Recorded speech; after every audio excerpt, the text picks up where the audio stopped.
What is up, my dashing dudes? I am the Hans TV, and today we're diving back into an old subreddit from the channel, one that y'all loved and I did too. It's r/ProRevenge. Our first post for the day comes from In Between Student. Stealing my notes? Guess who won't graduate high school?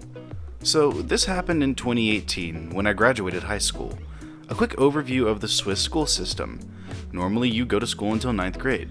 If you want to go to university later, you change to grammar, high school from 8th to 12th grade. I decided to study and went to high school. Also in Switzerland, my state canton at least, everything under 75% is a fail. We have a really strict thing going on there. There, I quickly became friends with Chelsea, my now girlfriend, and Alicia. Alicia is the kind of person that is funny if you don't have her around too much. She is always the victim. She can only talk about herself, etc. But if you spend too much time with her, you are a mess. She's also never responsible for things happening to her because she grew up in the foster care system. Whatever. So this happened about 2 months before our finals. Now, graduating means passing the finals obviously, but not only them. The finals are only half of your eventual grade. The other half is your last report card. If I had an A in my final English exam but a C in my last report card, my eventual grade would be a B and so on. Alicia really struggled with that because her last report card wasn't that good. She had to excel in most of the subjects to graduate. So you would think she'd write as many notes as possible and study pretty early, right? Nope. She procrastinated until 2 months before our finals, while I and Chelsea studied our butts off. Now, I always was the girl who offered her notes in our class group chat in case someone was interested. This gets important later. We had a fairly long list of things we had to be able to use in maths, and I wrote notes for every single topic, and kept it in a folder in my locker. Only put some of them on the group chat, just when someone was asking about a certain topic. One day, I went to my locker, and they weren't there. I was freaking out. I spent weeks on writing them. I looked for them for an entire week and had approximately 3 panic attacks because I thought I wouldn't pass now and had to do all of it again. That's when Alicia casually told me that she took them the other day when I asked her to get a book from my locker. She actually hadn't planned to tell me at all because it's not like you'd need them anyway. You had them long enough. If you didn't make copies, it's not my fault. The blatant entitlement was enough for me to come up with a plan. A vicious plan. Not only had she stolen my notes, if I hadn't bothered her so much with it, she wouldn't have even told me she had taken them. She was only a high school friend anyway, and I knew I'd never do anything with her again once we graduated. So frankly, I didn't give a single crap about what would happen to her. Her entitled, self-centered way was enough for me to finally burst. I apologized for making drama. It's okay, you were just like that sometimes. I was about to lose it, and just continued my school day. Now, Alicia kept calling me about notes, etc. even before that, especially my notes for various books. She'd chosen the same books, so she didn't have to study extra. I started to give her a wrong analysis and started to fake notes. Obvious enough to figure out they were wrong if she'd think herself, but not too obvious. If she'd read the books, she'd know it's BS. I did the same with our English books, and French. She already had my maths notes, so I couldn't fake those. But I could fake German, French, English, chemistry, physics, and psychology. Now, after I invested so much time in faking notes, I watched it all go down a day before graduation. We went into a pub with our teacher to watch a football game, I don't even remember, and she distributed our results. I passed with a 5.38. In Switzerland, the grades are from 1 to 6. 6 is best, so about an A. And Alicia went pale, 3.21, D-. She had failed all of her classes but maths and psychology. Oops, it seems she really just read my notes. She didn't read the books she was supposed to read. She didn't read our textbooks. I had to hide a grin.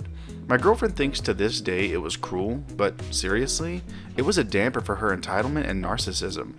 From what I heard, she is currently trying to repeat the year and try again, hopefully without stealing her friend's notes. Our next post comes from Lean Tofu. A customer decided to insult me and my coworkers during an IT support call. Recently found this sub and thought this story belonged here. Some background. I work at a company that primarily supports hotel Wi-Fi, and taking calls from guests needing help connecting is part of that. Part of my job at the time of this happening was being an escalation point for unresolved guest problems. One time, roughly 2 years ago, there was some huge hurricane going through Florida, so a lot of our hotels in Alabama and northern Florida were packed with people evacuating their homes. Most people staying at these hotels were bringing most of their possessions as well. Anyway, I got a message from the guest support team asking me to take a call from one of the guests from Florida so I could help them connect the dozen or so devices they had to the Wi-Fi. For some reason they were refusing to connect, and Tier 1 support couldn't resolve it. I start talking to the guy, and he is immediately hostile towards me, and gave me the whole, "I know what I'm doing, I'm tech savvy" shtick. I shrugged it off, and after about 30 minutes, I was able to get every single one of his devices connected. After that, he was still incredibly pissed off and started ranting about how incompetent the employees he had been previously talking to were, and being upset at me that I took so long to get his crap connected too. I forgot most of the profanity he was spewing at me, but I'll never forget him saying, "You techs are worthless. You should hang them from their freaking intestines." At this point, I should have just hung up on him, but I froze up a little and let him continue. He ended up insisting that I help him set up his Plex server, which is against the hotel's TOS, since he could potentially be using it to stream movies illegally. I finally got my manager involved, and we called the GM of the hotel, and brought her up to speed while the guest was on hold. I got her conferenced into the call, and immediately she began chewing him out and telling he cannot talk to their support staff this way, and that we had other more considerate guests to be assisting. He tried defending himself, telling her how long we took, but she was not having him and told him he had 2 hours to get all of his belongings and leave, or she would call the police. I'm not sure why she let me stay on the call for this long, but this guy begged her to let him stay, since he had just finished lugging everything he owned into his room, and every other hotel around was booked. She didn't budge, however, and after scolding the guy some more, she told me I could disconnect. Never in my life had I seen justice delivered so swiftly. This is the story I always tell people when talking about crazy support calls. Please remember this next time you consider blowing up at tech support staff. Our final post for the day comes from Wat Kenobi, changing a big fat target on my back to my boss being escorted out by security. This happened a few years ago, but the story appears to be a good match for this sub. I was one of 2 commercial writers/producers, working in the production department of a local television station. Our department was responsible for producing both the newscast and commercials for clients who purchased airtime on our station. The department is high stress. I had to manage multiple deadlines and provide creatives for about a dozen ad campaigns every month. That being said, I always met my deadlines, and our sales department was always complimentary of my work, steering the more important clients my way. Unfortunately, managers in my department came and went with unsettling frequency. In the 9 years I was there, I had 6 different managers. Most often, the managers were passing through with their sights set on snagging upper-level management jobs in larger television markets. This meant their experience actually doing the work of television production was often minimal, so they had a tendency to not interfere with our work so long as clients were happy and deadlines were being met.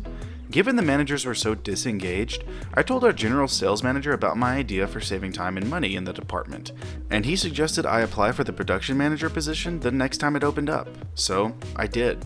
I did not get the job. I was told I was too important maintaining good client relationships through my work as a producer. No big deal, I thought. I was happy as a producer. Unfortunately, the person they did hire for the position ended up being a monumental a-hole of the first order. I'll call him Bob. The first thing Bob wanted to know was who in the department had applied for the position he now filled. I don't know what idiot in upper management thought it would be a good idea to tell him, but someone did. It soon became apparent he wanted to find any excuse he could to fire me, because that was just the kind of insecure idiot he was. It began by him writing me about the time I was taking to complete commercial productions. Then he accused me of undercharging clients in my billing. He wanted me to wear a suit and tie, which he knew I hated. As the writing on the wall became clear, I began documenting every single interaction with him, taking notes about what was said and contradicting his accusations with the facts. All the while, he is managing to piss a whole lot of people off in our department, and morale began to really tank. Bob was petty, vain, and given to things like announcing how lavish and wonderful a vacation he was planning would be. He was going to Aruba, so he'd put up travel posters and printed out a ridiculous sign he taped to his office door that would say something like, "My island adventure begins in 2 weeks." All this served to remind us that he was the only one in our department who made enough money to take that kind of vacation. Eventually, an incident occurred where I missed a deadline through no fault of my own. The client wanted to change up the creatives at the last minute, and we had to bump the film shoot. Somehow, Bob got it in his head that I should have been a mind reader and anticipated the client's wishes before they were communicated.